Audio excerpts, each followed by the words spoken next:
What up? What up? What up, everybody? Welcome, welcome, welcome to Ladies in Film and Television. I am your host tonight, Jeanette Greenwood, CEO and founder. Y'all know I'm always trying to make sure I'm right and I'm tight. I'm trying to make sure these glasses are not glaring too bad. We are super excited. So y'all go ahead and share this page, and y'all know I got to kick out these house rules, okay? I always got to give my house rules. Y'all know we are virtual. So guess what? I cannot see you. You can see me, but I cannot see you. So go ahead and say something. You know, when you walk in somebody's house, I'm from the old school, y'all. You supposed to speak, right? Supposed to walk in and say, hey, how y'all doing? So y'all go ahead and speak and say hello. I see Miss Lucretia Johnson, president of Ladies in Film and Television. Boy, I tell you, she's going to support us 1,010%. Welcome, Miss Lucretia. Hello, hello. Y'all, go ahead and share this live. Get the people in the room. I see it's 4 of y'all so far that are in here. So go ahead, if you are on, go ahead and speak. Oh, Tasha. Hi, Tasha.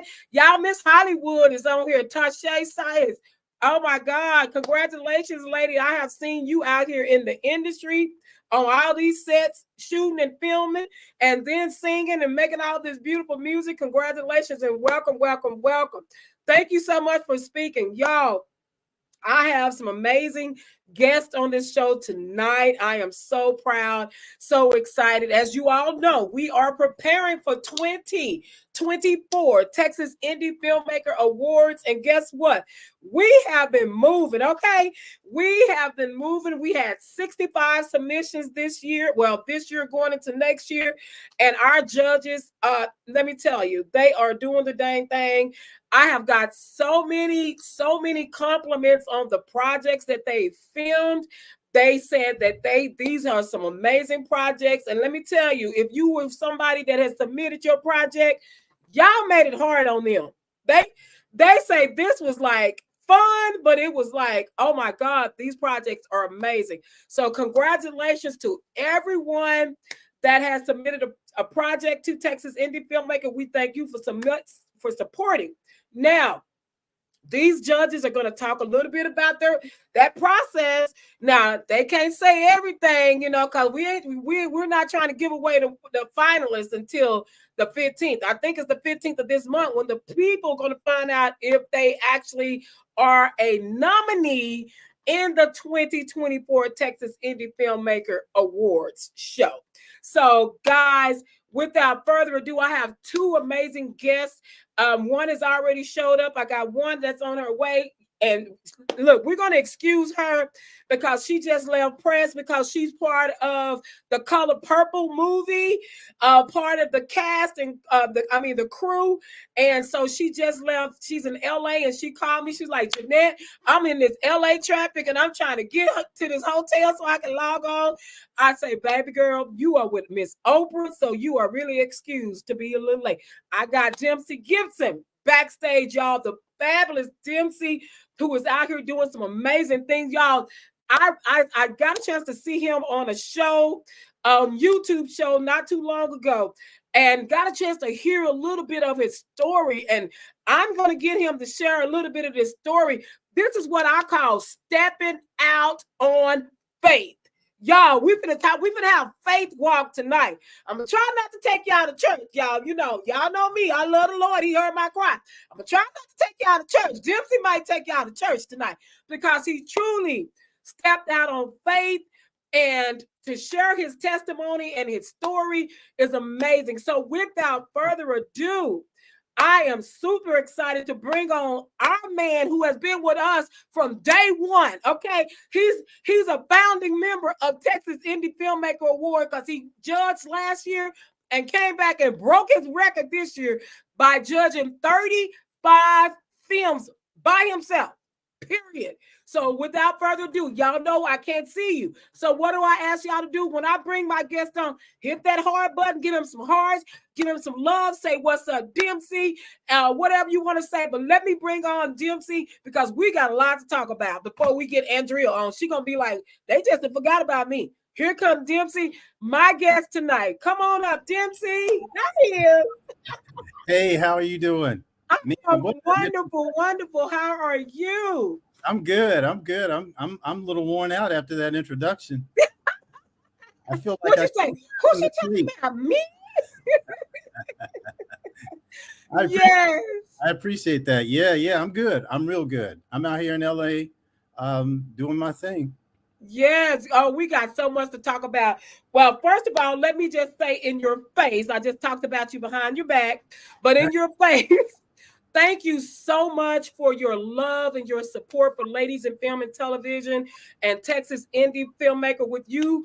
And I know what you're doing is from your heart, because as an indie artist that took this leap of faith that we get ready to talk about, you understand the pressures of being an indie artist. So tell everybody a little bit about Dempsey and um and how we got connected in getting you here to judge for us last year, if you remember. Well, I really appreciate everything you guys are doing, and I appreciate the talent that I got to judge and look at and just be blown away by. Um, there are a couple of people out there that just really, just took it to another level in the film process that I saw. I couldn't believe there would it wasn't Hollywood studio type. Wow. It was just it was incredible. I heard you say that we can't talk too much about it because you're saving stuff. So I totally get that. But if we can mention a couple of names, Sure. Oh um, yeah. I Yeah, want. because remember, let me say this. So when he mentioned some names, don't y'all get super excited like I know I'm in there, because that's Dempsey opinion. Each project had two judges. So he had his opinion, then somebody else had their opinion. So we hope Dempsey opinion got you in, but but definitely if it's somebody that you want to shout out some praise to, we appreciate it. Because that don't mean that they got in there. Yeah. Right, I'll just right. say, Well, all right. there are a couple that I wanted to talk about. Since y- this is the contest. Yes. Um, Before we dived into my background, but there was a director, um, Emily Giuffre, who wrote and directed a film called Kindred Spirits Okay. that was awesome. And I say it was awesome mainly because the story was great, but she did something that is almost impossible to do with me because I'm a writer, and that is I did not see the ending coming. I didn't know what it was going to be. You got me want to go watch this one. You got to check that out. And plus, she had a great actress um, starring in it, Alicia Griffin, Okay. who is so good. She has a Russian accent, and Mm-hmm. it's and she's so good. I thought she was actually Russian, and she's not. She's from Texas, What? but she was so good. I mean, she's really incredible. She's a star. She's a star in waiting. I'm telling you, she's just waiting for Wow. the right project, and she's going to blow up big time, big time. But that was a Wow. really good one. And then there was one other film that I wanted to mention. It was called Stepdad, Okay. and it was a really funny, sweet movie. The cast was really good, but what stood out for me was there was a kid, Daniel Saunders, Okay. who is like, if you can imagine a young African American James Dean, that's how Mm. good he is. Okay. And those two people, look for Daniel Saunders and look for Alicia Griffin. With the right project and the right people behind them, both of them would be superstars, guaranteed, guaranteed. Wow. That's how good. Yeah. Wow. So Dempsey, we know that you write and you up there in LA. So you know who to hook up when you got something to write and put out there. Grab them. Oh yeah, absolutely. I was taking names and getting emails and all that kind of stuff from people that stood out to me, and those people stood out to me. All three of them. Good. Very That's talented. what that's what I'm talking about. Now that's networking, and that's what we want to see, is that our people are able to get opportunities with people such as yourself that have the opportunities out there. So that I love that. Thank you for that. Thank Mhm. you. And Wow. yeah, yeah, and like I said, it just blew me away. I was really blown away by all three of them, and what Emily was able to do with that film, Kindred Spirits, and keeping me from not guessing the ending. I can usually guess at least what's gonna happen or what might happen. Me too. I had no idea what was coming, and that was great. That was great. Wow. Yeah. Okay. Yeah. I'm going to watch that one. I'm going to have to go check that one. See, because I'm be honest, I don't watch any of the films until y'all narrow them down, because then we have to go watch. Because now we're getting to best actor, supporting actor. So we got to go see all this stuff that you guys have. Y'all do the hard work for us. I don't have to watch 65 films. So, but I got to come back and watch those with the finalists now, because we got to see who all these best actors and stuff like what you're just describing. So we don't know if they got in, because if that other judge, we hope they like what you like. But did you leave those notes in there telling us about these? Yeah, I left notes in all of them. All right. Those two films in particular, I left notes for sure. And I know I scored Emily's film a perfect 10. I forgot. I think I gave Stepdad a 9. I think I gave it a 9. Well, that's close. Yeah. Wow. Yeah. Wow. Yeah. I think we got Emily on here. Is this Emily? Yeah, she's on here. Was she on? Emily is. I can't. I'm so country. Is it Jeffrey? Jeffrey. Jeffrey. Let me say it. Jeffrey. Emily Jeffrey. She's on here. Oh, okay. Yeah, she's on here.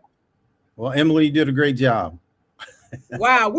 Emily, we were talking about you behind your back, but now since you're here, we're in your face. So yeah, that is so good to hear. That is so awesome. We just got to find out what that other judge said and see where Emily gonna place it. Is she coming in as a nominee? We're gonna find out. So Dempsey just said that everything on his end was amazing. So Dempsey, tell us a little bit about your background. I really want you to talk about how you got from point A to LA. That's tell us about you. I like that. I'm going to use that. Point A to LA. I like that. Let's see. I'm from a small town in North Carolina called Kannapolis, which is 36,000 people. It's a little bitty town. Okay. But one thing that Kannapolis is famous for is it is the birthplace of George Clinton. Okay. Oh, yeah. The George Clinton? The George Clinton, P-Funk. Okay. That's where he's from. And so I started making music and playing drums and singing when I was a kid. And then that grew into a professional career for 10 years in North Carolina, North and South Carolina. I toured with a couple of bands and did that and wrote music. And then my mom got sick in 2014. She got Alzheimer's. And so I gave up everything to take care of her. I went back home to take care of her. And I was with her for 4 years until she passed away in 2018. And then with my mom, the way it started to debilitate her, she became like a child almost. Mm-hmm. So I had to stay with her all the time, like having a 4-year-old. So when I put her to bed at night, that's when I would start writing television scripts and films. I really started getting into that because it was all part of my creative process anyway. I'd started as a songwriter, and then that evolved into television and film. And in 4 years, I wrote probably, I think it was 13 scripts, 13 television shows that I wrote and created. Wow. And then I wrote a couple of film scripts. And I got a manager at the time, Candace Henderson, and she introduced me to Marquise Moore, the actor, from The Walking Dead and, things like that. And he and I struck up a friendship, and we started writing together. And we co-wrote the original script for a film called Spaghetti, horror film. Okay. And then when my mom passed away in 2018, you were talking about walking on faith, not fear. Before, I didn't know anybody in LA except for Marquise, and then he moved. He moved to Vegas, so I literally knew nobody out here. Wow. But I felt like it was time for me to do it. I knew I had the material, and I knew I couldn't make the connections I needed to make in Kannapolis to actually make something happen. So I had to come out here and just put myself out there. It was now or never. Right. So when she passed in 2018, I started to get the house and everything together, my house, and I put it on the market, sold it, and that's what funded my trip here, to come to LA. And 6 months after I got here in October of 2020, right in the middle of the during the pandemic. Yeah. Everybody said I was crazy. I even thought I was crazy. Halfway, I was in Arizona somewhere, and I'm thinking, man, did I really just do this? But I'm fully committed, so I'm on my way. And I got there, and I got here, and 6 months after I got here, I got my first option deal on a television show, a comedy that I wrote called Inherent Problems. Oh, wow. I got that. And then 6 months after that, I got to pitch. I'm a huge fan of the 1960s band, the Monkees. Oh, yes, I remember that. Them, yeah. Huge fan of theirs. And I got to actually get on a Zoom call and talk to Mickey Dolenz of the Monkees. And I got to pitch him my idea for a Monkees movie, because I came up with this idea for a Monkees movie, and I made a trailer for it. So I got to talk to him about it. That was like, just unbelievable to me. And then 6 months after that, it all goes in these 6 month increments. 6 months after that, I got a call from Marquise, and he said, "Hey man, I just wanted to let you know this was New Year's Eve, 2021. So I've been here for like a year." And he said, "I just wanted to let you know that we sold Spaghetti, the script sold." Wow. And it goes into production in 2022, and it did. It went into production 2022, and it came out this year. September was the release date, and it's on Amazon and what's the other one? It's on Amazon and Apple TV.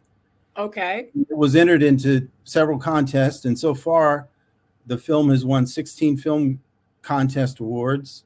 Wow. And one of those awards was from the Cannes Film Festival. It won Best Director. So, yeah. So, it's just like walking on faith. I have a friend, Diane Bell, who's a filmmaker, and she gives these seminars to people about, what it actually takes to make it in the world of film. One of the major things she says is you have to go all in. You have to let the universe know that this is what you want, and you have to go all in. And she's told me over and over again, she was just like, you can't get any more in than you, talking about me. Okay. She's just like, you have really gone all in. You sold your house. You didn't listen to everybody I know, people I didn't know, that knew me from people that I did know. They were telling me I was crazy to come out here. Your house is paid for. Why are you moving to LA? You don't know anybody in LA. That it's a pandemic. Are you crazy? Do you know the odds against you for ever making it? And that was in, wow. Just to put it in perspective, in a nutshell, that was in October of 2020. And by September of 2023, I can say that I'm part of a movie that won an award at Cannes. Wow. That's amazing. Yeah. That's faith. Yeah, that's faith in action. In action. You know, because without action, faith is just empty. It's just That's words. right. That's You right. know, it's just words. So you have to step out there at a certain point. You just have to say, it's out of my hand. This is what I know I'm supposed to do, and I'm gonna just try. I'm gonna give it a shot. I'm a big proponent of when I'm moved to do something to go ahead and act on it. Because if I don't, it'll pass me by. Right. You know? Right. So I was moved to do it. I was scared. I mean, you know, and my cousin Clement would he would come and he came and helped me with a lot of work around the house to get it as good as it could be. And every time we would, you know, haul off another pile of junk to the trash, or we would take up baseboards, or we would, you know, paint the house, or whatever it was we were doing, it was a progression and you could see it, but it was also scaring me half to death too, because it was becoming more and more real. Real. Okay. Like wow. I sold one of my cars, and I saw the guy came and picked it up and took it away. And I'm just like, whoa. And then I gave another car away. I gave that to a charity, and they came and got it. And because, you know, I just needed one car to get here. And with every little thing that, you know, like the furniture in the house, would sell that off. And every little thing that was leaving, it was like one step closer to my dream, but it was also scaring me because I'm that much further out of my comfort zone. Yes, you know? Exactly. But that's where the good is outside the comfort zone. Come on, speak to us. Yes, speak to us. Somebody needs what you're saying. Come on, keep speaking. That's the truth. I mean, you can't grow if you don't allow yourself the room to grow. And the only way to make that happen is to get out of that encased area that you're in. Sometimes you're gonna be uncomfortable. Oh, a lot of times. And when here's a funny story for you. When I got to LA, now this was divine intervention working on my part. I had nothing to do with this, but keep in mind at the beginning of this story, I told you I'm from a town of 36,000 people, right? I get to LA, and there's like 100 million people everywhere. You know? Culture shock. And it freaked me out. I mean, I was driving, and I couldn't have gripped that wheel any tighter, you know. And I'm on the 405, and I am just freaking out. And I'm trying to get to the hotel, and I get to the hotel, and this is the honest to goodness truth. If I had gotten to that hotel with maybe an hour or two of more sunlight, I would have turned around. Went right back to North Carolina. That's how scared I was. That's how freaked out I was. That freaked out. But I got to the hotel, and it was dark, and you know, I didn't know my way around LA at all. And I just thought, okay, I'm just going to stay here the night. And I went to the hotel room.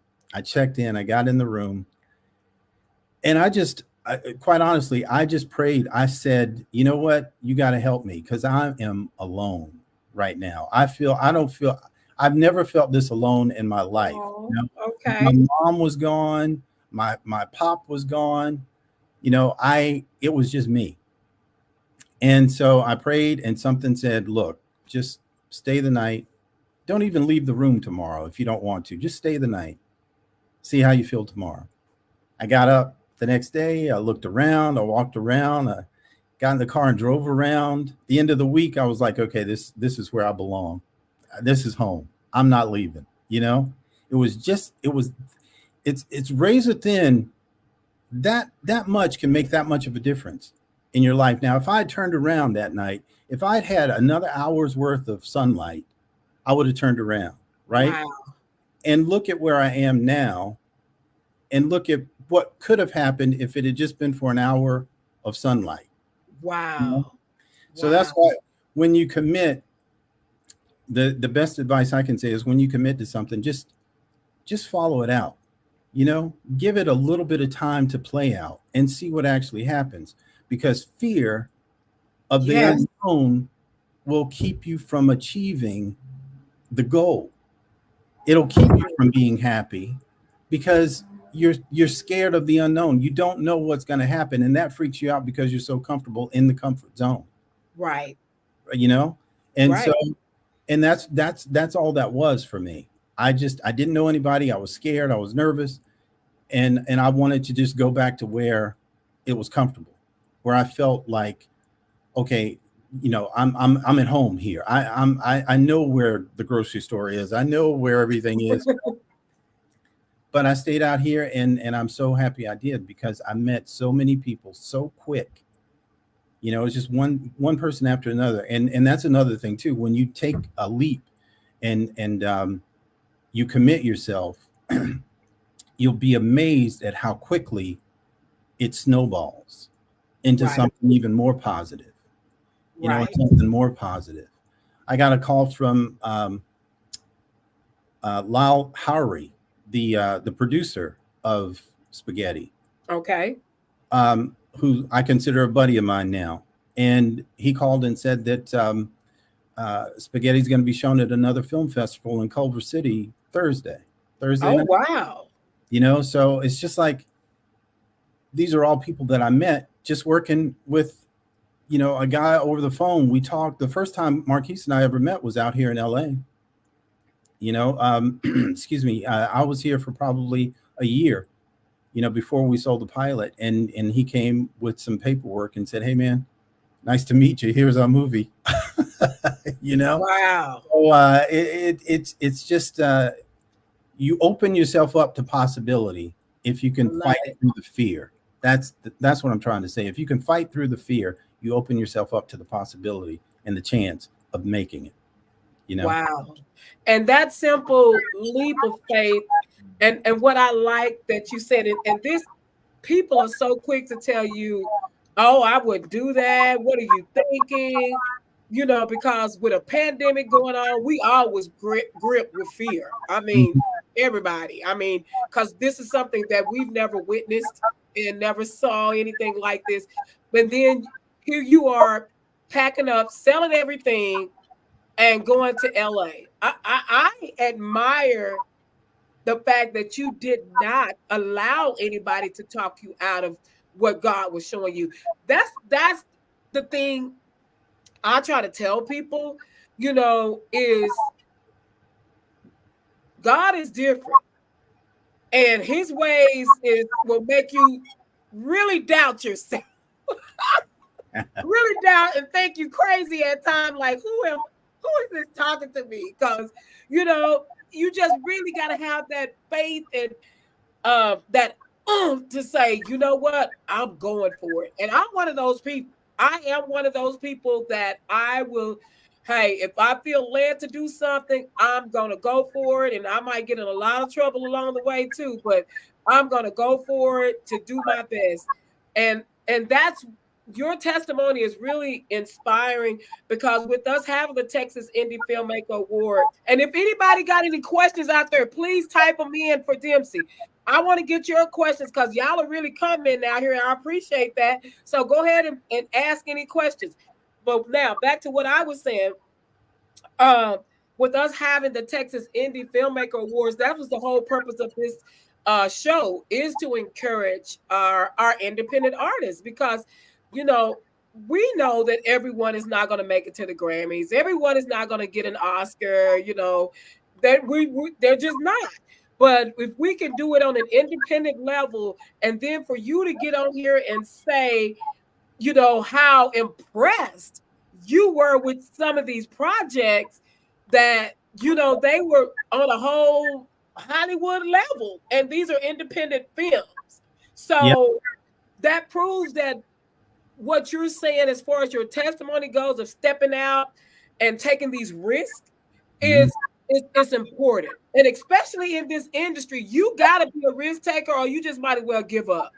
Yeah, if you don't believe in yourself, number one, you're never going to get anywhere. If you let fear stop you, you're never going to do anything except just talk about it. And and something that everybody should know is that we all get scared. There's not one successful person on this planet who hasn't been scared to death and thought, I can't do this, or maybe I should go back home. But what separates is they fight through the fear. Right. They fight through the fear and they go through it. And I just watched this documentary on the band Duran Duran actually last night. Wow. And this was after they had all their big hits, and after Live Aid and the Power Station and all that kind of stuff, they broke up for a while, and they got back together, and they were saying that it was the first time that they had gone on stage, and most of the band didn't want to go because they were freaked out about going on stage. They didn't know if they could do it anymore. And this is an established band, you know, that had been around at the time for like 15 years. Right. Got out there and they did it, and they had one of their biggest hits. They had the biggest hit of their career in '92, and the reason that happened was because they fought through the fear. They fought through that self-doubt, Right. you know, and they went out there and did it. And I believe everybody has an opportunity to do that, because honestly, I mean, you know, the word genius and all that kind of stuff, it's thrown around a lot in our industry and creative industries, but I think it's more tenacity than genius. I think it's more willingness to I mean, you have to have the talent. You have to have say something that people connect to. Yeah, I get that. But it's also a matter of stick to it, you know, and make it happen. One of my heroes is Sylvester Stallone. Okay. And because he wrote Rocky, I didn't realize that until, you know, not too long ago. He actually wrote that movie, and when he wrote it, he was dead broke. I think he said he had like $300 in the bank, you know, total. And and this is how much faith he had in himself. You know, a production company read the script, they loved the script, they wanted to buy the script, and it was like six figures. I think it was like $300,000 they were going to give him. Now he had $300 in the bank, and they were going to give him 300 grand for a script, but they didn't want him to star in it because nobody knew Sylvester Stallone. They wanted like James Caan or Burt Reynolds or somebody like that, you know, to star in it. And he said no. He said, nope, this is, you either take me with the package or you don't take it at all. Now that's tenacity. That's guts. That's sticking to it. Yeah, because that $300 in that bank would have been like, right. Catch me the next time. Right. That 300,000 would have been talking to me. Okay. But he said no, and that's where his genius comes in. He said no. He you know, and then the company relented, of course, and they said, okay, well, we're not going to give you as much for the script, but we'll give you production money. And he goes and he makes the film, and it's $1 billion industry, you know. Yeah. But the thing is, he did it. He didn't let, and who knows how many people told him he was crazy. That's another thing. Yeah. Everybody that I've researched has been told by a multitude of people that their film isn't any good, their music isn't any good. I mean, Elvis Presley was told to go back and drive a truck. He went to an audition, and one of the judges said, what do you do for a living? He said, I drive a truck. And he said, go back to driving a truck because you're not going to make it as a singer. The Beatles got turned down by every record label in the country, including Capitol Records, the one that ended up signing them. Every one of them said, no, you're not what we're looking for. And all you have to remember is all it takes is one person. That's right. To read your script or hear your song or see your picture or believe in you. It just takes one person. And it could be the very next person that you talk to. You know, if you talk to 10 people and 9 of them say, no, you know, you can't cut it, you're no good, you do yourself a disservice if you don't go for that 10th person. That's right. You know, because if you start at number 9, it's over. But if you had gone one more person, you would have got the okay. That's right. That's the way I look at it. You've heard the success I've had, but I've had rejection after rejection after rejection. You know, I've had family members tell me, read my script and tell me they were bored. and the family member that did that was the first one that got the phone call when I found out it won at Cannes. Yeah, they had to get that first call. Oh, I'm boring, huh? Yeah, right. That was fun. That was fun. But yeah, what I'm trying to say is it, the negative stuff does not matter because, you know, there's probably not one person in Hollywood that's on a huge level, like a Denzel level or a, you know, Tom Cruise level, that has not been told, you can't cut it. You can't do it. You didn't get the part. Sorry about that. You know, maybe you should go back to driving a truck. You know, they've all heard it. And we as actors and writers, and we get constant rejection every day. Right. But you have to hold on to that for that one yes. And you will get it. It will come if you hold on long enough. Exactly. And Mhm. you know what? Hey Tate, we got Tate on here. He said 100 no's and all it take is one yes. Yeah, That's it. that's exactly right. You just have to hold on to that for that yes. You know, and Yes. it's and that is something that's ingrained in the person's psyche or ego, whatever you want to call it. It's ingrained in you. You know, you can't really be taught that. You have to just it's your own inertia taking you to the next step, you know, and keeping you afloat, keeping you going, keeping you moving forward. When everything is against you, the winds are blowing against you and trying to pull you back. Somewhere there is a personal inertia that just pushes you forward and says, this is going to happen. I believe this is going to happen. I'm on a higher ground. I'm not Right. going to give up until I get to where I need to go. And if you can go through the fire, if you have that kind of faith. That's it. You helping somebody today, Dempsey. You helping somebody out here. I I hope. mean, seriously, because you know we do in this industry, and like you say, it's the people that are the A-listers.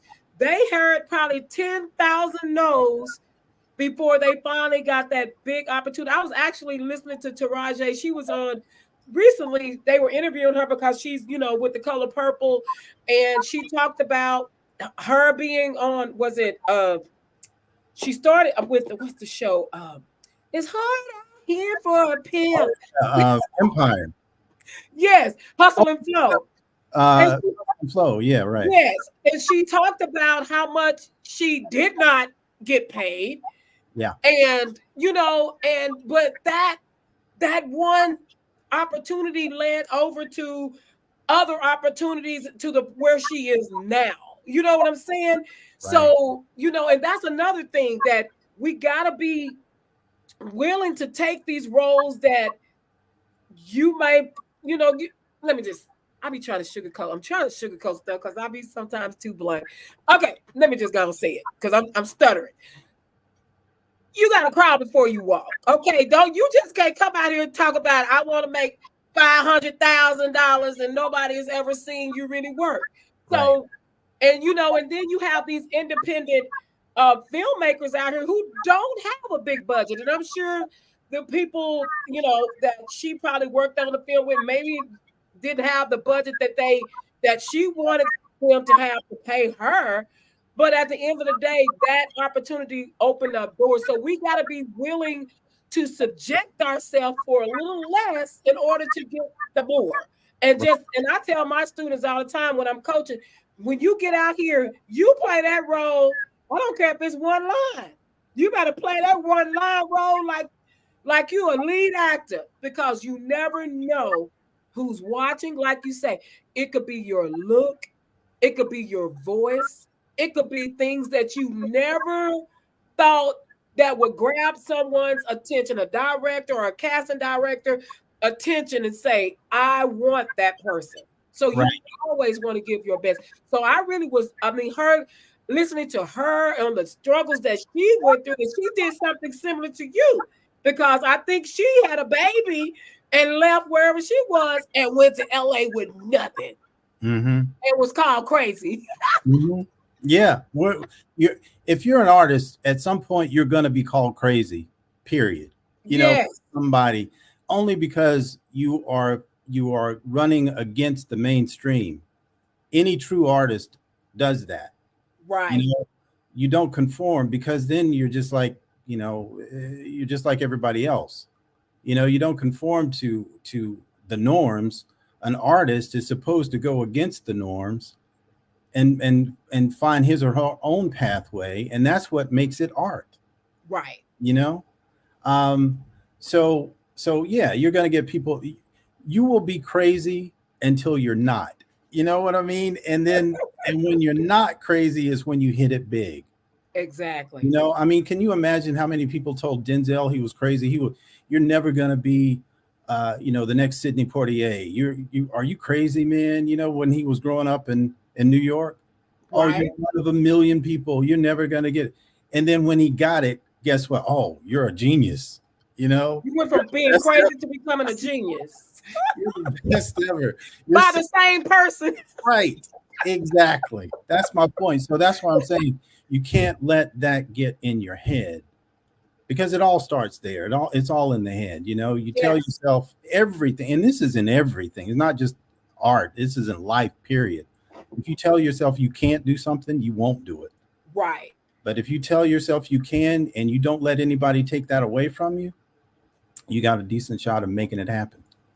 Exactly. And that's the thing, is that we gotta be able to just continue, number one, to believe in ourselves and just do it. Don't let people, like you say, get in your head and talk you out of your dreams. And I say that because I allowed that to happen. And I'm going to blame it on me being 18 years old in high school, growing up in a black community, an all black high school. And in 1986, we got to throw that year in there. And I wanted to go to film school. And and I've always wanted to teach. So that was something. I always said I wanted to be a teacher, but I also wanted to go in writing, kind of like in journalism, anything with writing and film.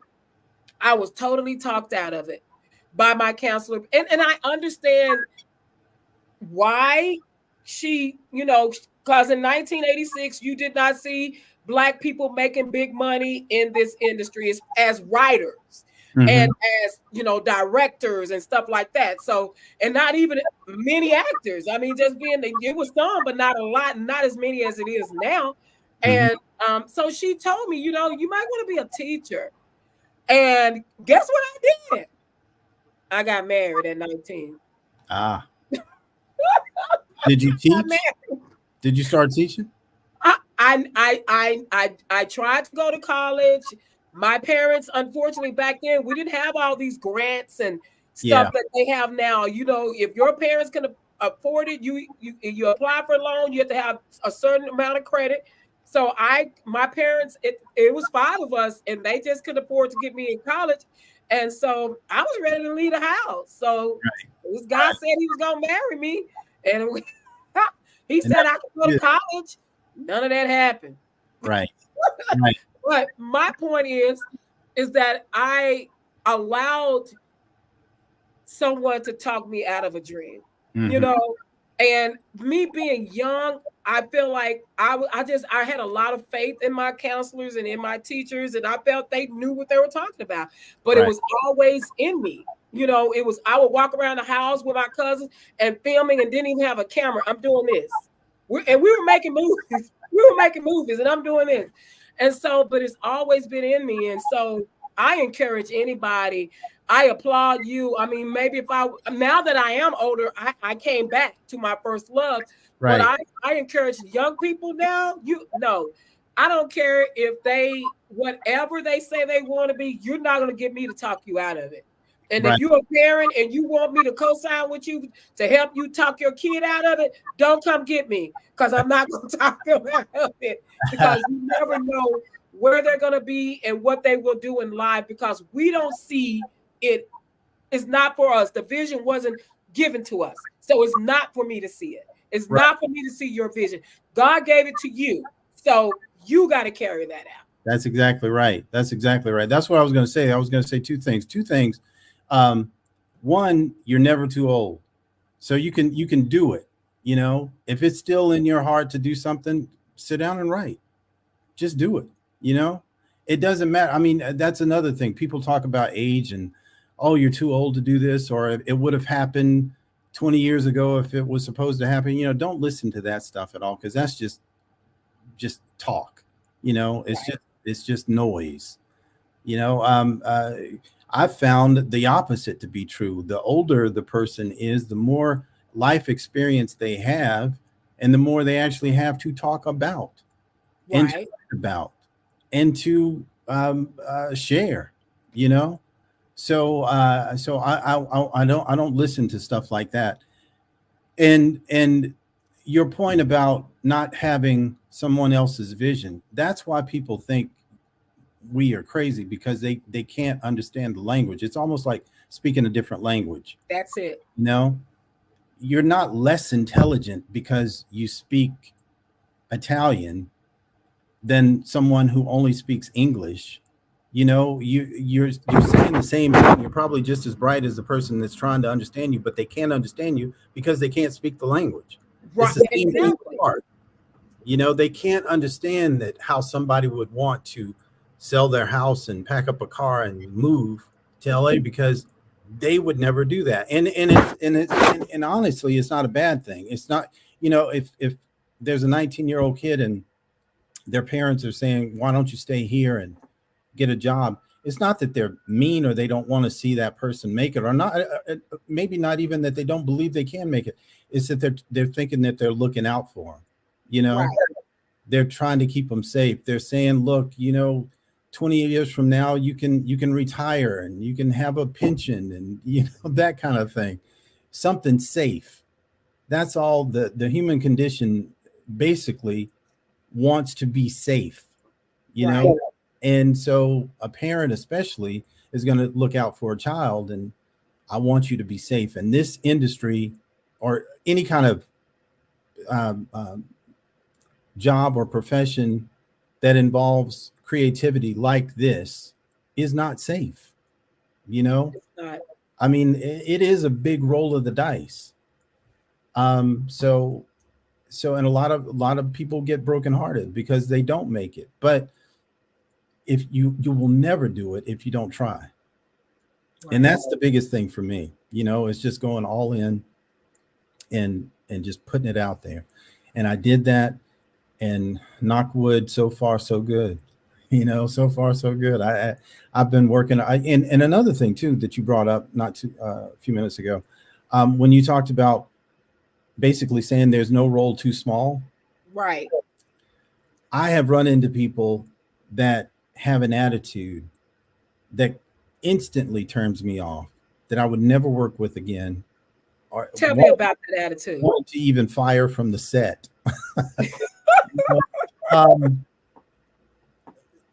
It happens a lot with background talent. Oh yeah. And I think background talent is essential. It's very essential to any kind of production. Yes. Background talent should be treated equally as important as the stars are treated on those sets, because if not more so, because I've done it. I know what it's like to get up at 3:00 in the morning, to be on a set at 5:00 in the morning, to stand in a line for an hour to check in, to go get breakfast, then get put on a bus to go to costumes and all that kind of stuff. And you only get $135 for the day, for an 8-hour day. And you know what I mean? I know what it's like. I've done it. And so that's why I'm saying these people that do background work should be applauded. They should think of themselves as doing something essential to the film, because it is. And I've excuse me, I've run into people that that seem to think, like you said, where's my $500,000 check? Just walking in on a set. I'm not going to stand out here. I'm better than this, that kind of thing. Right. Well, all that does is turns off everybody around you. Yep. And you never know who you're going to meet.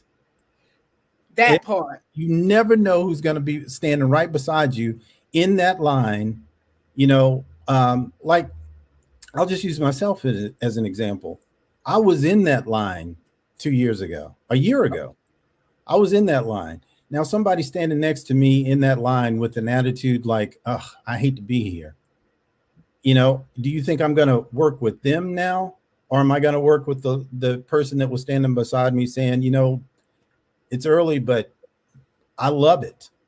Right. This is what I want to do. You know what I mean? Now, who am I going to? Right. You never know who's watching you too.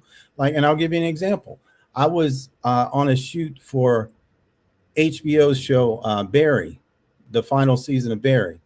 Okay. I played a prisoner. I was in background, playing a prisoner. We got to go to an actual prison. It was up in the mountains of California, and we were there for 3 days. And it was an actual prison, like a working prison. We had inmates, on the other side, but we were in the mix. And in HBO, they had these long white robes with HBO printed on the back. And the guards were saying at no time, when you're not on set, at no time take that robe off, because you might be mistaken for a real prisoner and get shot. Oh, oh my gosh. It was that deep, you know what I'm saying? But the thing is, I went on set, let's just say it was a Tuesday. It was our first day of shooting. And I'm just one of, 70 background players, right? I'm doing my thing. And the assistant director came up to me the following day and said, "Dempsey, you did it. We watched you. You did exactly what we needed you to do. I'm going to put you in this scene today where you're playing opposite one of the main characters in the show." And I got to do that. And I got to do it because I had the attitude, I'm being paid to do a job. Right. I'm going to do what I can, the best I can. I'm happy to be here. 3 years ago, I was watching the show on television thinking, how cool would it be to be on that show? And now I'm on it. And you're on the show. Yeah. And one of the assistant directors, when I got off the bus, he said, "Hey, we saw the film. You did exactly what we need. This is where we're going to put you today." And I got to work opposite one of the main characters of the show. Wow. So that's why I'm saying you never know who's looking. Always work like somebody's watching you, because somebody is watching you. You know, that's good. In anything you do, somebody is watching. When you think they're not, they are. And I didn't think anybody was watching me. I mean, like I said, I was one of 70 guys in a jumpsuit, in a prison jumpsuit. But the guy picked me out as soon as I got off the bus and told me. And I got to work with one of the main guys. Wow. Yeah. Yeah. And see, that's good, and that's encouraging, because a lot of people think they want to jump straight from background to lead roles. Mm-hmm. And like you say, being in the background, that opens doors for you to get on sets around people that you may have never had the opportunity to get around just from jumping out the gate, thinking you're supposed to just jump out the gate and get these opportunities. So you have to be available for these opportunities. And I think you had one opportunity that you actually got on set with Eddie Murphy. Yeah. Yeah. That, a lot of time when you're on background, you don't know what you're going to be shooting or who you're going to be shooting with, because they try and keep everything real quiet. So they'll give you phony names for the film set that day. Really? Okay. Oh yeah. And I didn't know what I was going to be on. I mean, it just said the movie or whatever it was, that was the title of the show. And so I show up. All I knew was I had to bring clothing for winter. Like I was supposed to be in downtown Detroit in the wintertime, and we were actually in downtown LA in summertime. So everybody was sweating to death and just blowing up. And what I did do was I did something that made me stand out a little bit, I guess. This was when everybody still had to be masked. Okay. So everybody had a white mask, and I had a purple one. I got a purple mask. I don't know where I found it, but I found a purple mask and I put that one on. And one of the assistants saw me and he said, "Hey, you, purple mask, come over here." I was like, okay. And I walked over and he said, all right, in this scene, I'm going to have you walk right behind Eddie. When he walks in the door, you walk right behind him. And I said, okay. And then I said, Eddie who? And he looked at me like I was crazy. He was like, Eddie Murphy, you idiot. And I looked to my left and there's Eddie Murphy. Wow. I had no idea I was on the set of Beverly Hills Cop 4 until that moment. And I saw him in, his jacket and the whole Axel Foley thing. And there he is. And just because I was there and I was going to do that job and I was going to do it the best I could, and I stood out a little bit because I had that purple mask, I got to be in a scene with Eddie Murphy. Now, I don't know if it's going to be in the movie or not because you never know how they cut it, but I got to do it. And there's Eddie Murphy like 2 feet in front of me. Wow. Wow. So, yeah. I mean, you just have to put yourself out there, and you never, and that story, I mean, the thing that happened to me 5 years ago, people would have thought I was crazy to think, oh, I'm going to be working with Eddie Murphy one day. Yeah, right. Sure. Whatever. And it actually happened. Wow. I'm on set with him. There it is. Wow. Well, you know what, Dempsey? I just want to tell you, and it looks like we are out of time, and our other guest is here, so we're going to switch to her. But before we let you go, I just want you to know, doing, I think what you're out, just your testimony alone, I know it has blessed someone to not give up. Don't give up. If you didn't take anything away from this today, don't give up and step out on faith. Those two things. So is it anything, we want to know how to contact you, how to follow you.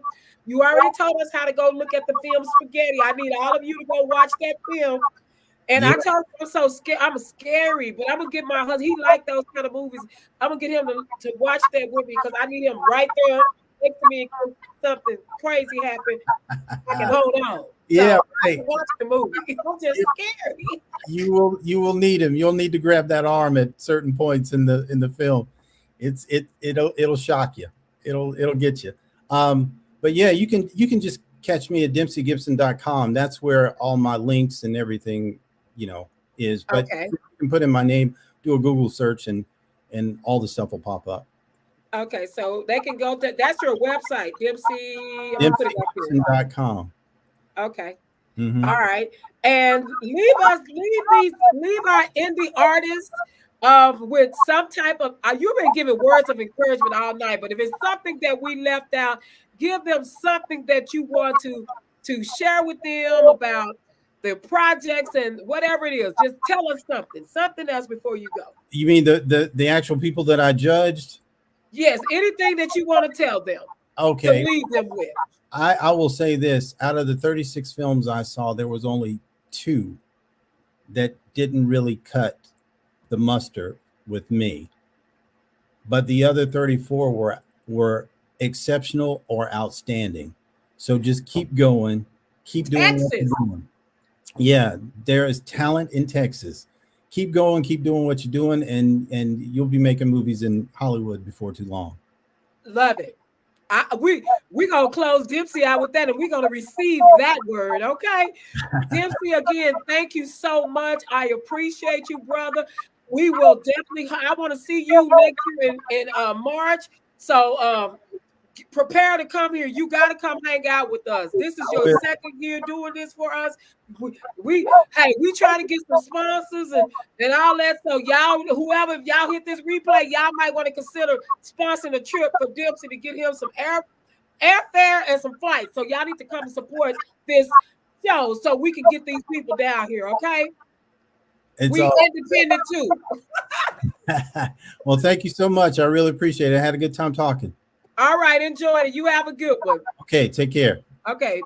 All right, everybody. We have our other guest. She made it. She's backstage.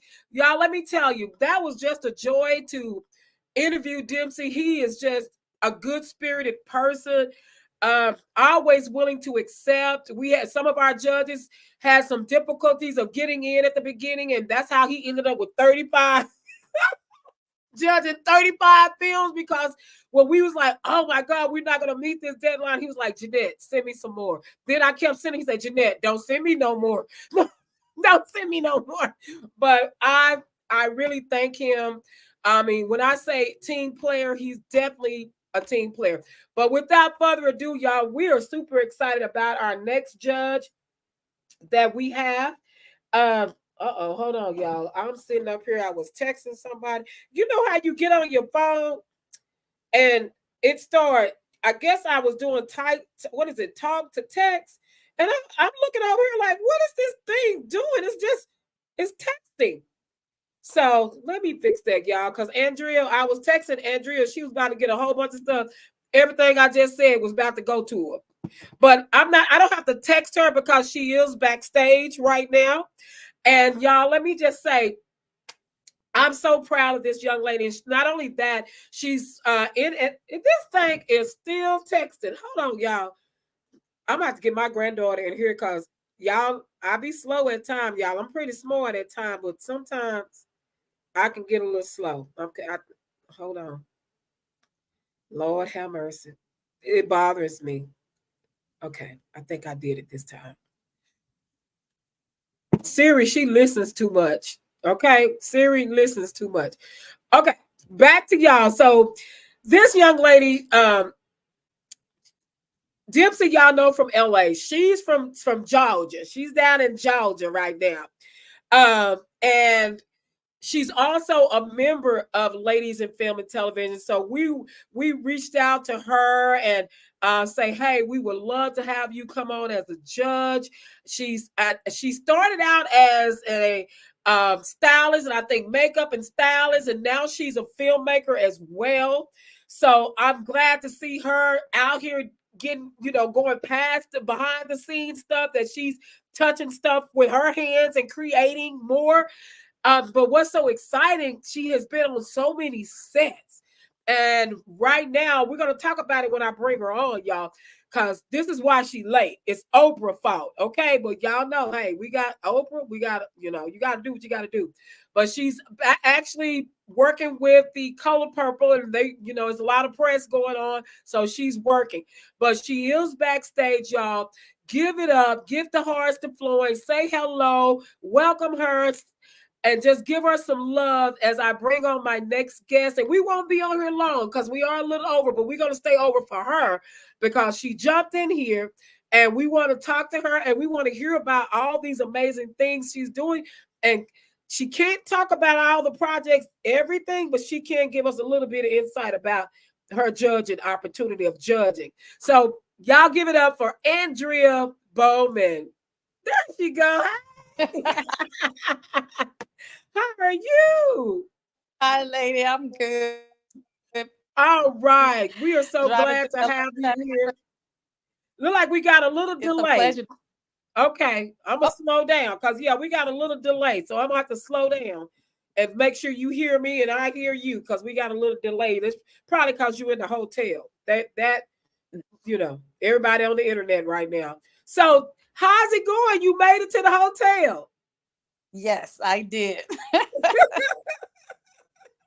So we want you to tell everybody, I know who you are, but we would love for you to tell our guests, their audience, that they are talking to you. See, Miss Evelyn just said, welcome.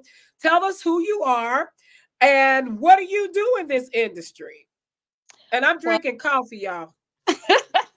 Hi, everybody. My name is Andrea Mona Bowman. I'm from Shreveport, Louisiana. I reside in Atlanta, Georgia. I'm a hair designer by trade. Is what I officially got into the industry in the beginning. I act as well. I started my own production company called Mona B Productions. I am creating content for me and another partner of mine. Some reality-based TV shows. Actually, right now we're in pre-production and development, and I also executive produce with my other partner as well on some of his stuff. And that's my little backstory of how I got who I am and what I do in the industry. But Yeah, I touch and do a little bit of everything. I'm learning sound. I'm learning the graphic designs. I'm learning everything because I want to take over. I know that's right. And look, y'all hear that accent, don't you? That Louisiana, I'm gonna take over. I'm gonna take over. I love it. Yeah, I love I'm it. here in Louisiana. So, Andrea, again, I want to thank you. You finally, because she had so much going on, y'all. When we first started judging and grading, and bless her heart, she got in. She had an unfortunate situation, and then, but when she contacted me. This is what I love, and these are the people that you really gotta respect. There's situations come up, but always try your best to reach out to people and to let them know what's going on. One thing she did, she's like, Jeanette, I'm so sorry, this is going on, and I was like, look, girl, don't even worry about it. And when I told the other judges, I never gave a name. Now they know it's you. But I never gave a name. But they were like, send me some more, and they were just willing. And I love that to help. So when she finally got back, they took a few of yours, but you had some left. She had enough to judge. So you got in and did an amazing job at critiquing and watching the films, and she did stage plays as well, and got in and finished all her work, y'all. And so, how was it? Let me tell y'all this before I let her answer this question. This is so funny. So when we were getting her set up, she was telling me, she said, Jeanette, I'm about to have I don't know how to do all this stuff. So, baby, let me tell you, she finally got her son to settle down long enough to come sit down with her. And he was Philip, is his name Philip? Yes. Yeah, I didn't forget my boy. Philip is my boy. So Philip said, Mama, calm down. He had to calm her down, y'all. I love that relationship. He said, Mama, calm down. You're going to do this. You got this, Mama. I'm going to set this up. You got this, Mama. And guess what? Did he have to help you after that? He clicked 2 times and that was it. He was like, you got it, you got it, you got it. And I was in there clicking. I was doing hair and clicking at the same time. Yes, and she got in there and did it. And I'm so proud of you, and these are the opportunities that ladies in film and television want to be able to provide. It's several of people that has never done anything like this. This is now on your resume, baby. So you need to tell them to send you to Sundance and all these other big major ones that say, I can judge. I could be one of y'all judges too. But thank you so much for getting in and judge. So how was that experience for you? And, we can't tell too much information about what you did and who you like. You can tell a few of who you like if you want to, if you wrote anything down. But how was the experience of watching these productions and judging? It was a great experience. I love to see, because I also help a lot of people to develop theirs as well. But to see how much work they poured into their craft, it really impressed me, because a lot of times people think when you're from small cities or small areas, that you're not really quote unquote gifted, or you don't have enough what it takes to to develop and to produce and create certain things. And I was really impressed, and I liked the fact of that a lot of the writers, they kept me intrigued along the storylines. I like the fact that they were very honest in their writing, and that's the part that I really liked about the ones that I was able to see. Wow, that's good. And I have to agree with Dempsey, because Dempsey judged for us. I say last year, but it really was this year. But he started judging last year, but we had the show this year. But for the last show, and he really, really, he was like, this batch, they brought it even harder, and it's so good to be able to show the talent in Texas, because everybody at Atlanta, we're used to it. Tyler Perry down there, we know what they do in Atlanta. Atlanta is the LA, okay, now the LA now, and so these are major areas that are already booming, that have all the big studios and things like that, in which we get some new studios down here too.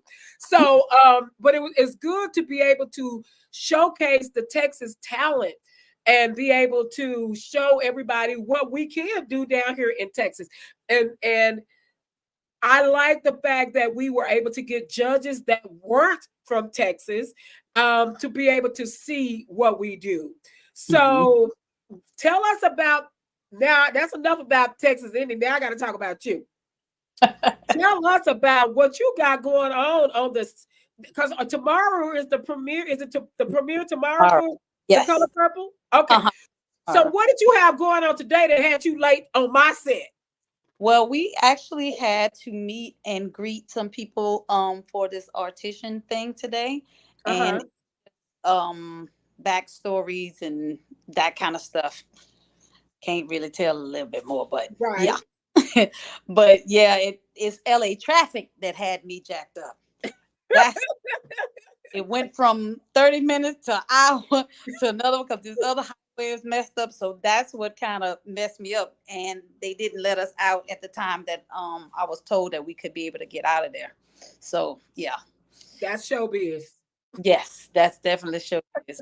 Yeah, that's showbiz. So tell us, because you've been on a lot of sets. I mean, I've been on your IMDb, and so of all the sets that you've been on, that you worked on, I don't want to get you in trouble. We're not going to say your favorite. I'm not going to use that word. But which one was most inspired you the most? I'm going to use that. I don't want to get you in trouble. Well, I can't even say, because favorite is not a word for me. Right. When it comes to craft, I tell my son all the time, they always like, well, Mama, who you like better? And it's not because I judge whatever I worked on its own level. Right. I like that. Fortunate to been blessed to been a part of a lot of great film. I'm not gonna lie. I did Emancipation. I was the department head on Emancipation. I did I was the key hairstylist on The Color Purple. I did Women of the Movement, which is Emmett Till's mother's story. I did Lovecraft Country is another one those were those that kind of touched me in a different way because they were kind of based on true stories, but led you into, well, Emmett Till mama's story was definitely the truth, but those kind of stories I've really been fortunate. I'm kind of known for doing period, so it looked like God just keep shifting, because my first movie that I did ever was a period film, which was The Great Debaters. So it looked like from there, it's just God just been giving me. I did Fences as well. So it's been a very fortunate career, but I let my work, that's my motto for my production company, let your work speak for you. So whatever something, I feel like God would even take, like me, a young lady from a small city like Shreveport, if your work is what it is, gotta make sure that it gets seen and get you elevated. Wow. Girl, you named some major movies, and a lot of them that I really, really respect and admire. Yes. Wow. So, I mean, how did you get started? And how did you get your opportunity in the industry? How did you get in? Nobody but God. I met a guy that was a department head at my pastor's house on Easter Sunday. He was in my city, because Louisiana was the first Hollywood South before Atlanta got it. So New Orleans got flooded from Hurricane Katrina, and then all the work moved up to Shreveport. And my pastor's sister-in-law was an extra on Welcome Home, Roscoe Jenkins. Oh, okay. So I told him about, my pastor always cook, have the whole church family over for dinner and whatever. She invited, he came, and he was sitting there talking to my pastor, and he said, man, I got another film coming to Shreveport. I need some good hairstylist. Do you know anybody? He said, my pastor said, of course I know somebody. I got the young lady that do everybody in the city hair go to my church. He was like, can I meet her? He was like, yeah, she coming. And I almost missed on the opportunity. And I try to tell everybody this, because I was so tired from going to 3 services that particular Sunday. I started not to go, because when my pastor's wife called, she was like, come on. I was like, okay. Told that white lie, hung up the phone, and because I wasn't going. And my son was in the car, and I'm the type of mother that practice what I preach. And my son, this my middle son, Chris. You ain't met Chris, but Chris looked at me with them big brown eyes. He said, "Mama, you said you're not going. Do you not know what you preach about? Opportunity might be one opportunity." And I looked at him. I said, "You right, son." I hung up the phone. So I'm driving. He was like, "But take me home, because they ain't asking for me." So I was really mad because I had to drive all the way home, drop him off. And I remember driving mad at God, like, I'm tired. Oh, I don't feel like going up to this house, but I'm going to go. Talk to the man for 15 minutes. He stopped me in my tracks and he asked me, he said, have you ever had a situation when you know somebody is the one? And I said, no, I never, because I don't trust people. He said, but I know you the one. I'm going to give you a chance of a lifetime. And his name was Ken Walker. He was, he's been, if you ever get a chance, any of y'all Google Ken Walker. He was one of the first African-American hair designers that did every film you probably possibly would know. He is the man. He's passed like 4 years now, but Ken Walker was the guy that gave me my, from meeting him at my pastor's house. And he didn't know if I could cut hair, curl hair, or whatever, but he said he knew I was the one. So I always tell people, especially those that are in their craft, it doesn't matter. I'm hairstyling, but always put that work in, because when it's time, God will open up that door. It doesn't matter where you at. God will open that door. So I always been that one that would do it in the salon. I always practice. So when the opportunity, the door opened up, which was something totally new, I had never even got introduced to, I could walk right on in because I was already prepared. God, you don't have to, when you're prepared, you don't have to get prepared. Wow. Wow, man. And that right there is so deep, because we gotta, I always say, people sometimes be like, "Ooh, I don't hear God." But that first, you know how you say, "I should have followed my first mind." Every time. That's God. That's God. Because don't follow that second mind. Yep, if I would listen and God didn't know, and my son would have been in the car, I could have missed out. Right. But he had everything structured because he knew I was tired and I needed the opportunity, but I wasn't trying to go. And my son, being the mother that I am, the mother is what sent me right on, because now I had to prove to him, because I knew it was going to be later, that I was going to have to tell him the same thing.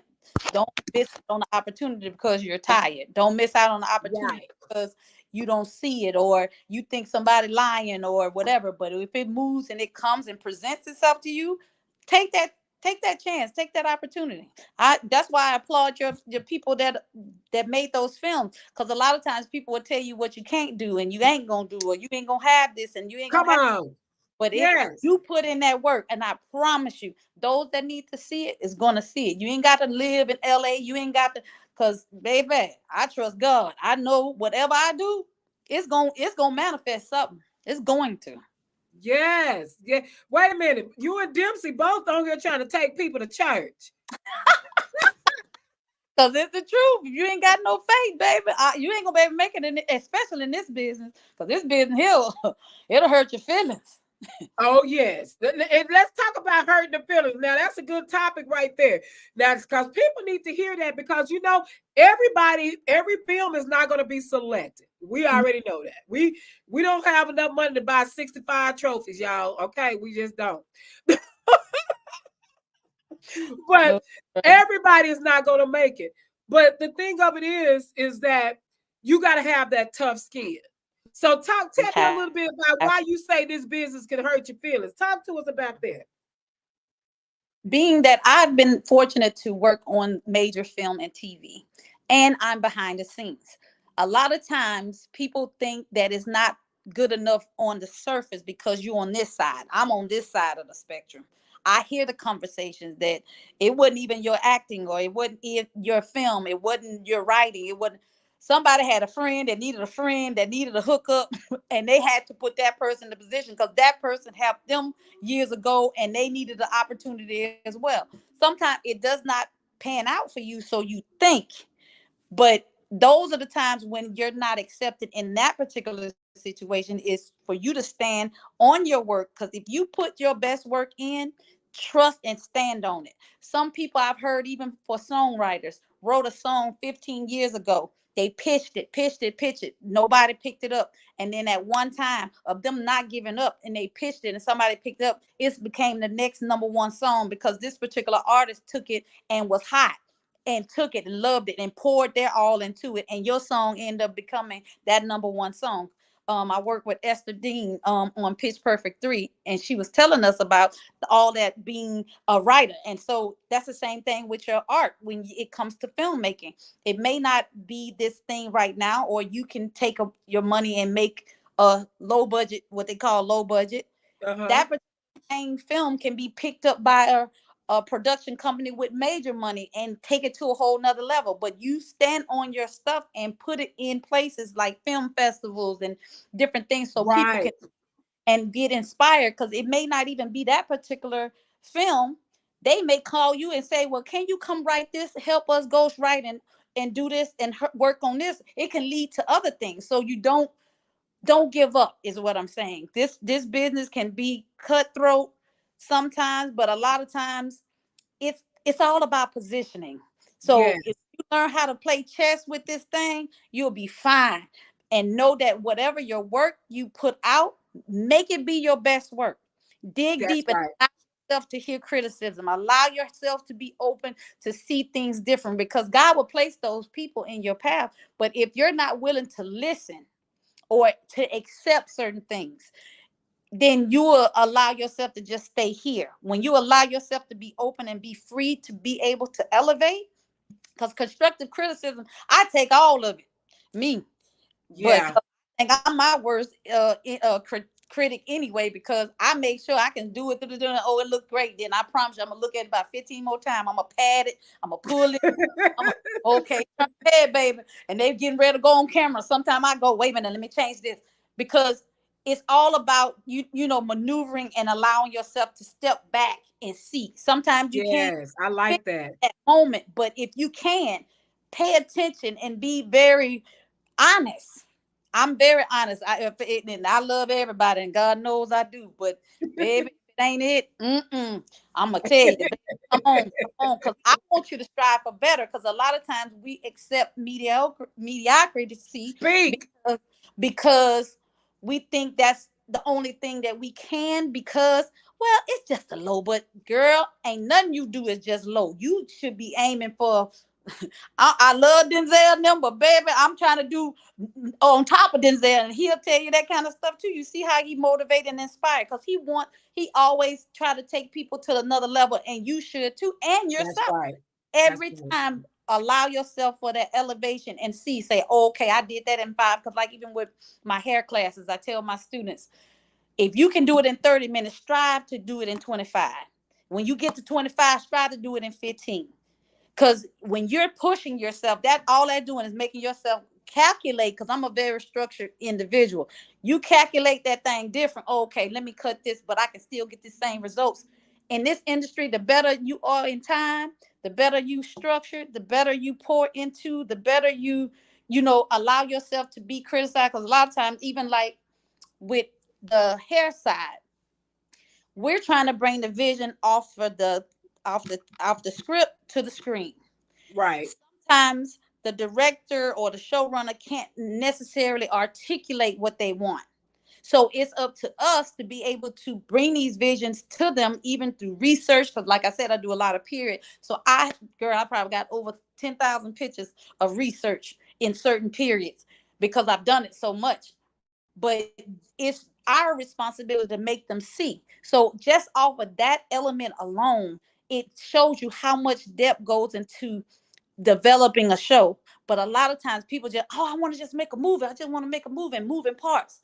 But when you really get an understanding of filmmaking, then that's when it'll take you to the next level, especially sound. Sound is like a big thing for me, because it can distract me or it can make me sit there and go with the flow. Hair and makeup is a distraction for me, not just because I do it. My mama told me she wasn't shocked that I ended up in TV and film, because I've been a fan of TV and film since I was 3 years old. She said, I ain't shocked, because you've been and I could tell people stuff then when I was younger that most people didn't even see then, because I got an eye for detail. Yeah. And lighting. Those three components, sound, hair and makeup, and lighting, will make or break your production. You can have the, and oh, one more, editing. You can have the most beautiful shot stuff, but if you ain't got the right editor, it'll jack your stuff up too. So Oh, all yeah. those components, especially being an indie filmmaker, partner up with other people that want to make film too, because there's some editors want to get their stuff have Right. used. Then there are hair and makeup people that want to get in, want to earn their days to be able to get into the union. They'll come and do your stuff for free, but you have to understand the structuring and allow yourself to be honest to say, can this be better? How does that really look? Let me step back and put this on my 4K TV so I can just see. Okay, next time I know we're gonna need 2 or 3 more extra lights on this side, because especially lighting for darker skinned people. A lot of people can't light for dark skin. I've seen it so many times. I've helped a lot of bigger productions. That's why I say, yeah, I produce too, because I've been producing for years. Because there's a lot of stuff that y'all don't know that I didn't help. Because I'm sitting there looking at the camera like, don't y'all know y'all can't even see them people's face? What is happening right now? I, nice person that I am. You don't, if you put 2 more little lights over there, laughing, talking, you know what, Mona? Yeah, let's do that. Put 2 lights and it worked. But that's me trying to understand, always developing, because I knew God had already started telling me that he wanted me to elevate. I didn't think that I would be heading into film production part of it. I just thought that in the beginning that this was just a career, just a fluke, really. But as I kept for years going and developing, he was like, no, go to this next level. And I was scared because I'm like, I ain't never been taught this. But guess what? Everybody got this nice computer in their hand that we talk on every day. There's no excuse for you not to have Oh, not. There's no excuse. When that's you right. don't have stuff, you can find out, especially at YouTube University, baby. I know That that's right. is very helpful. It can hurt you too. Don't learn everything from, because you can learn. Have to learn how to have discernment to know what's good and what's bad. But it definitely will broaden your horizon when you don't have resources and money to go to classes and stuff like that. And Google in itself, because a lot of people like myself will give stuff for free just because we see the next generation or the next person really want this for the right reason. I've helped so many artists get into this, get their days to get in the union, because I see they wanted it. I got over 60 some certifications in hair that I pay good money Wow. for, that I don't even like. Most of my classes, what, 350 or less, never really go Wow. over that, because I want it affordable. And even in that, I charge it because I want to see who's serious, because when you put your time and your money into your, Yes. I know you're serious, and that weeds out the people that just talking, because it's a There lot you of go. running their mouth, but they ain't about that life. And I just want to deal with people that are really serious and trying to put in that work to make this, to make themselves be accessible to this craft in this business, because it matters. Yes. And I definitely want to get with you next year in 2024 and get you on our schedule to get down here and do some classes, some of your classes with the community here, because we got a huge actually there's a school that we ladies in film have a I guess you could say a relationship with, Hmm. that's all they do is hair and makeup. Okay. Yeah, and they do hair and makeup, and and they actually come out and do hours, get their hours by working on set with us and stuff like that. And so I would love to have an opportunity to show them the other side where they really can use that talent and go further in this industry if that's something they do. So we'll talk a lot about that. I would love to get you here for Love that. to help structure it and get that dynamic, teaching theory and practical application. I would love to. Okay, we y'all heard alive. Yeah. I'm a woman of my word too. Yes, we're gonna get you here. Now we do know we're about to get off, but you will be here in March because you are gonna be a presenter. Am I right? Is that Yes, what, I am. okay? Because I think that you worked that out with Lucretia Johnson, but you're gonna be a presenter of an award. So we're excited to have you come down here in March for the show. And we really working our tails off trying to get all this stuff together and get it all laid out. But I want to tell you, thank you again so much for definitely coming in and working and getting these films watched. Tell everybody how they can contact you and follow you on your social media so that we can. I'm following her already, but we want y'all to follow her as well. Yes, you can find me on Facebook, Andrea Mona Bowman, and on Instagram, Andrea Mona B. Yeah, if you have any questions or you want any classes or anything, just hit me. If I can help you, if you want my opinion, just hit me. I try to relay as much information to you as I can, and I'm very thorough and I'm very honest. So just know. Be honest. So let me ask you this: your classes, or do you offer virtual classes? Yes, I do online. Okay. I do Okay, online. good. Okay. So And we will share your information out there because she do offer virtual classes as well. So yeah, that's awesome. Well, let me just say, lady, I'm proud of you. I know you got to get off of here and get ready because you got a big day tomorrow. And I'm so proud. Congratulations. We got tickets down here. They got a lot of premieres. I actually bought tickets to a screening here. Yeah, and so I'm actually excited about that. So I get a chance to see it before it comes out. I got a screening opportunity. So we're really proud of you. I love The Color Purple, the first one. So I'm just over the top ready because baby, I love every sister. You couldn't tell me I couldn't sing that song. That was my song. So I'm ready. This one is totally different. It's a musical movie, and it's going to it has all the substance of the first one, and it also has the depth of the stage play. So y'all gonna love it. Oh, I can't wait. Well, I'm super excited. I'm following you on Instagram, so make sure you post a lot of pictures and videos because I'm on the carpet only because of you on the carpet. I'm following you. You bringing me into that world with you of Color Purple Night. Yes, so I will have her back rocking tomorrow. I promise you.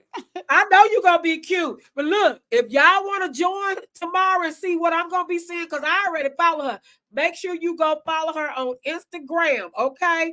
Screenshot her name and you can find her. So go ahead and take a screenshot with your phone and you can find her on Instagram because I'll be following. I'm like, what they got going on now? What they doing? So I love it. I'm super proud of you. I'm so excited to have you as a member of Ladies in Film. You are representing us well out here in this industry, making your little old Texas CEO proud. And we love you. It's a pleasure.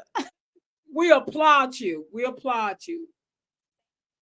To God be the glory. Thank you so much, beautiful, for having me on your platform. It's a pleasure. And I will see you in person soon. All righty, dear. And thank all of you tonight for watching and joining and sharing all of your input. Evelyn said, truly enjoyed both speakers. Thank you, Evelyn. She's a playwright here as well. And she's a member of Ladies in Film, but she's a big playwright here in the Dallas-Fort Worth area. So, yeah. So we're super excited about that. So thank you all. Thank y'all for joining. And tomorrow, I'll be back tomorrow with some more people that's going to be on the show. So y'all tune back in tomorrow because let me show y'all. I got to show my little thing right here.